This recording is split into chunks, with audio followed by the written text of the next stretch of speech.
Hi, my name is Maya and this is my channel Heartland Hobby. Today I'm going to show you how I embroidered a letter H on my son's Harry Potter Christmas jumper.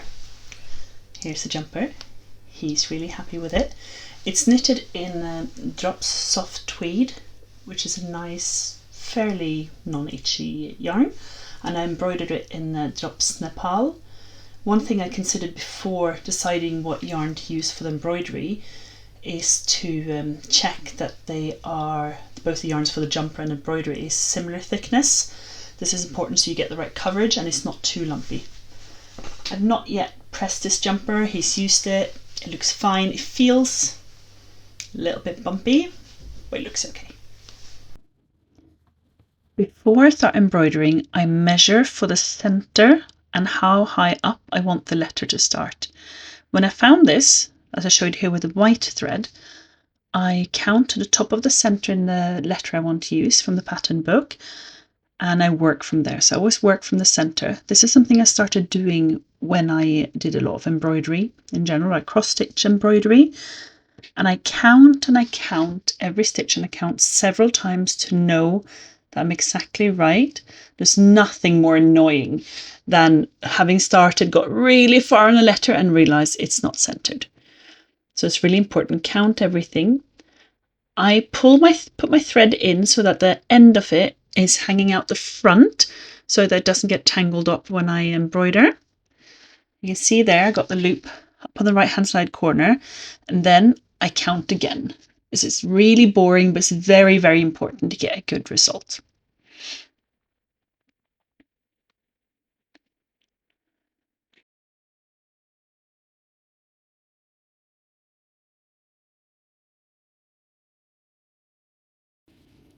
You can see here I'm not happy with where I started. I probably wasn't at the beginning of a stitch. So it's important to see where the threads or stitches of the jumper go so that you can start the embroidering in the correct spot. So I count again and check that I'm actually at the beginning of a stitch. And then I count again and again. And then I can start the embroidery itself.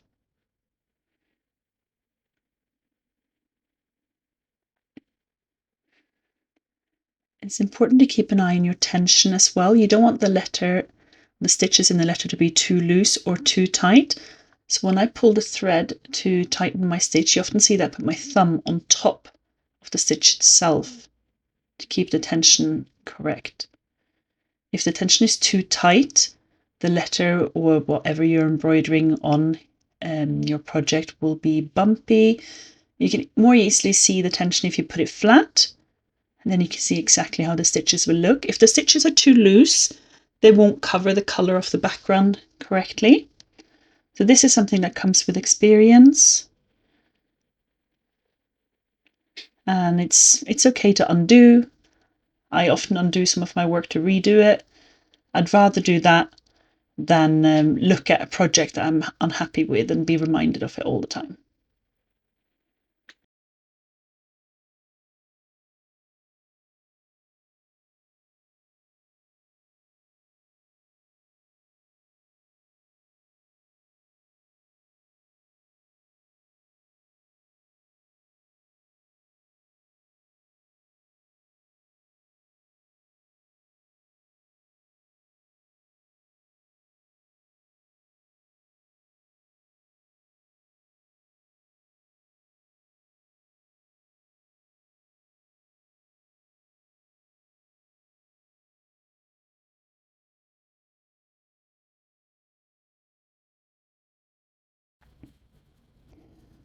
In a minute here, you'll see that I'm counting again to make sure I got the right amount of stitches and that I'm not left with any half stitches.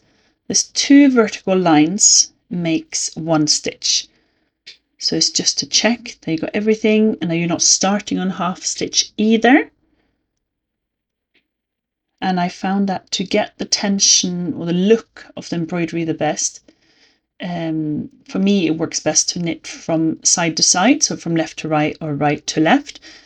Of course you have to go up and down when you're changing for a new line, but instead of doing all from top to bottom, I prefer to do left to right. It's easier to get the tension correct.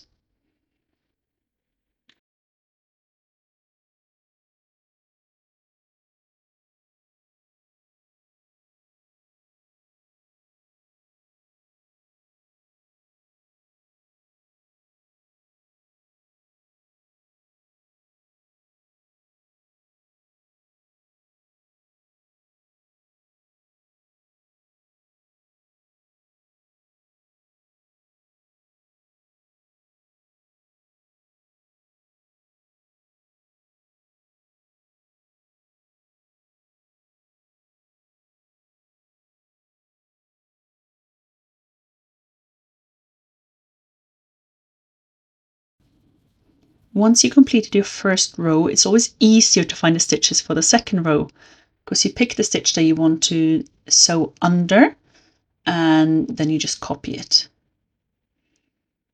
I'll see if I can get a close up of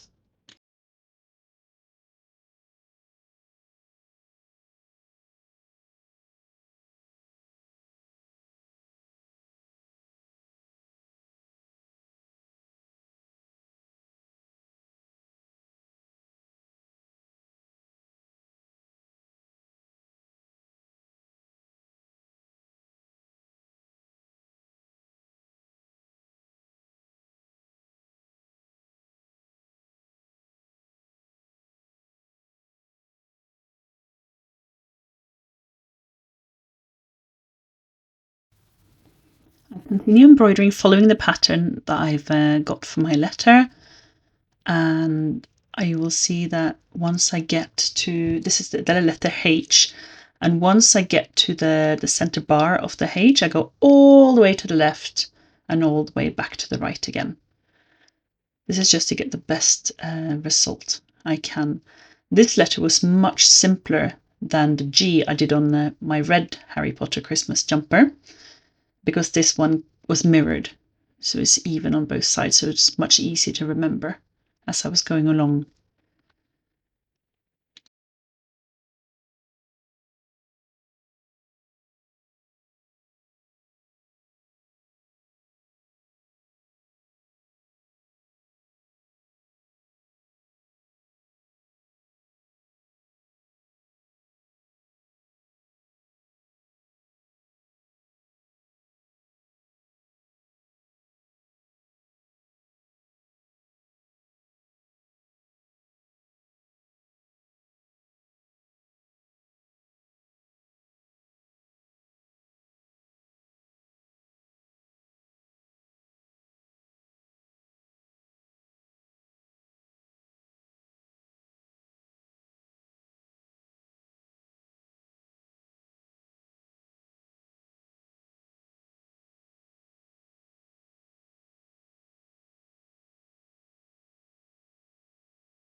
One tip to make the embroidering a bit easier on yourself is to not use a thread that's too long, because every time you pull a stitch to the right tension or pull it tight, you have to pull with your arm, use your shoulder.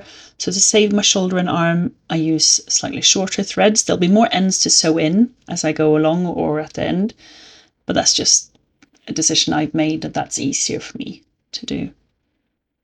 I try to sew in as many of the ends as I can. Every time I cut the thread, I sew in the end as I go along. At the end of my project, I fasten all the remaining ends.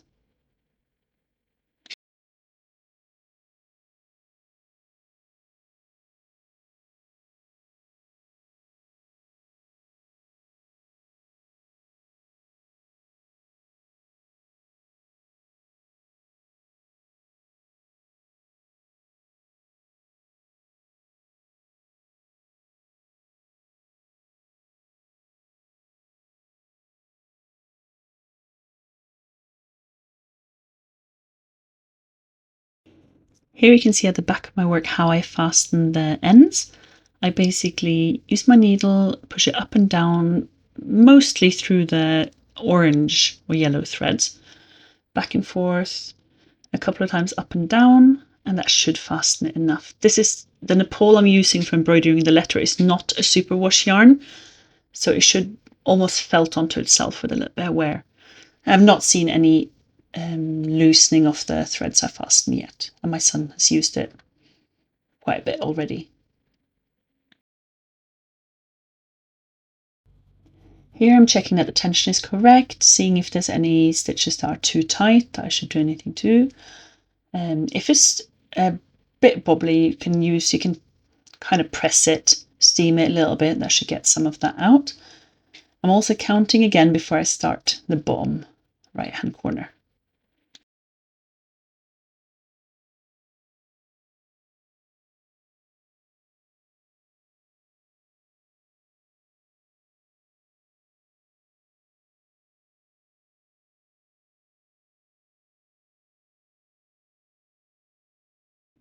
When I now start on the second half of the H, it's much easier for me to find where to start since I've gone all the way across with the center bar.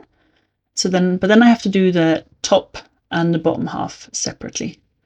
Just makes it easier so I don't have to count.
On the last part of the H, I started at the top left-hand corner, meaning I wasn't already embroidering right next to another stitch I'd done in the yellow, which meant it's important here, you'll see the line. Check down that you are level, following the left-hand line or the right-hand line. It's nothing worse than making it down where the two bits meet and you're off by a stitch, half a stitch, meaning you have to undo a lot of your work.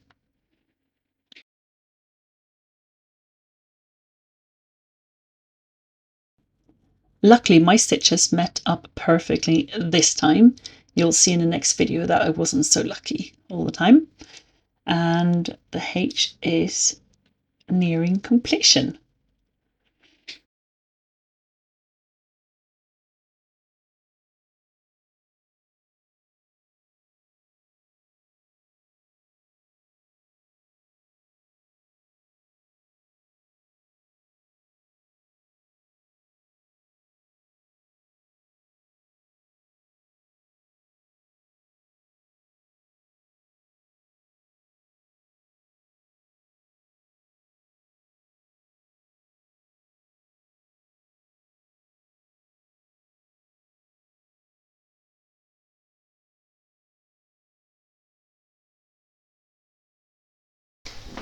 My son really loved the jumper. He wore it to the Harry Potter Museum in London. Sweated his way through it. It's really hot there. We were there for about 3.5 hours or a bit more. He loved it. I think I'll show you about here, a picture of him wearing the jumper. I'm in the process of editing the video of me embroidering the letter on my daughter's Harry Potter Christmas jumper. Hopefully I'll have that out for you next week. If you have any questions regarding the embroidery, the knitting, the yarn I've used or anything else, drop me a comment below and I hope I see you in the next one. Bye!